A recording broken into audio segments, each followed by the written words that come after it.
as cores, né? A gente tem dentro de alguns guias ou cenários de clientes. Eu tô aqui olhando na minha parede, aqui tem um quadro super colorido, né? E aí, às vezes, o cliente tem esse guia, esse norte. E como que você enxerga a adaptação de um dashboard ou a construção de um dashboard, às vezes com a diretriz muito forte em cima de cores que já estão previamente definidas, né? Dá para sair desse imbróglio? O que você recomenda para gente? Olha, não vou dizer que dá, porque tudo depende de quem é o seu cliente, qual é a mentalidade dele. Mas eu acho que assim, a função de um analista de dados, de alguém que está nessa carreira de BI, que procura se especializar, procura estudar, acho que a função dela é a seguinte: é passar para o cliente que ele pode ter a preferência dele, mas que o universo do design e o universo de DataVis, eles têm certos princípios, eles não são achismos. Eles têm princípios que já foram testados, que já foram provados. Por exemplo, eu falei ainda agora daquela análise do jornal, da questão do alinhamento, dos espaços em branco. Tudo isso são coisas consolidadas dentro da área do design gráfico. Não é uma questão de preferência pessoal ou de opinião. E a gente viu ali nos jornais como que isso faz um impacto tremendo, assim. E aí, falando de cores, a gente pode falar de cores em dois contextos. O contexto do design do dashboard. Quando eu falo design do dashboard, eu estou me referindo ao encadeamento da história. Quando eu falo de DataVis, eu estou falando de uma análise isoladamente. Tá? Então, por exemplo, é possível você fazer um trabalho muito bom em DataVis, em cada análise isoladamente, mas elas no conjunto não trabalharem bem. Porque elas no conjunto é outro papo, é o papo de design de dashboard.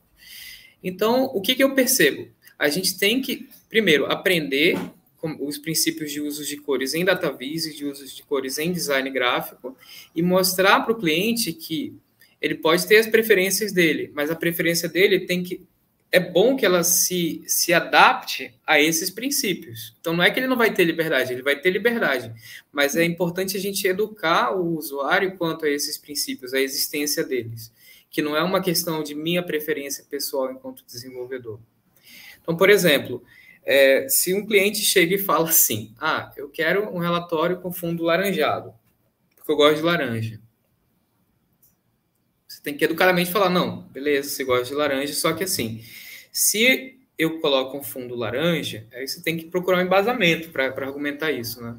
Uma citação de um livro, coisa assim, para convencer de que você estudou o tema. Então, você tem que colocar, olha, se você coloca um fundo laranja, isso vai gritar no olho da pessoa, vai chamar muita atenção, vai chamar mais atenção até do que o dado que está lá dentro.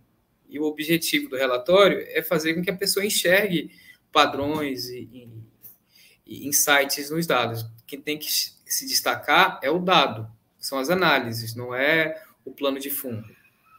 Então, eu acho que o caminho é por aí, é você estudar a Tableau, por exemplo, mesmo que você trabalhe com outra ferramenta. Tableau é imbatível em termos de white papers, de relatórios de PDFs, para você aprender sobre esses assuntos, principalmente de DataVis, mais até do que de design. Então, por exemplo, uso de cores. Minha empresa tem essas cores. Eventualmente, você pode usar as cores da empresa em algumas coisas no relatório. Mas se você tem um gráfico de evolução, que tem ali 6 cores, as próprias ferramentas de BI elas já fazem uma pesquisa sobre quais são as paletas de cores que trabalham bem juntas.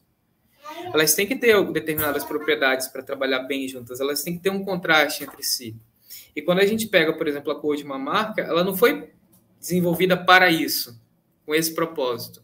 Enquanto que as paletas que as ferramentas de BI têm, e nisso a Tableau é fantástica, elas já foram desenvolvidas considerando isso, que elas trabalhem bem em conjunto, que elas deem um bom contraste, eventualmente que elas sejam bem lidas até por pessoas que têm daltonismo, uma série de questões.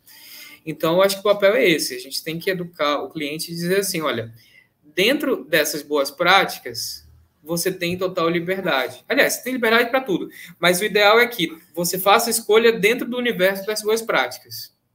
Se você quiser fazer algo fora do universo das boas práticas, porque dentro do universo das boas práticas tem escolhas também. Claro. Mas se você quiser fazer algo fora das boas práticas, a gente tenta convencer o cliente a não fazer, mas no final o produto é dele, a gente segue.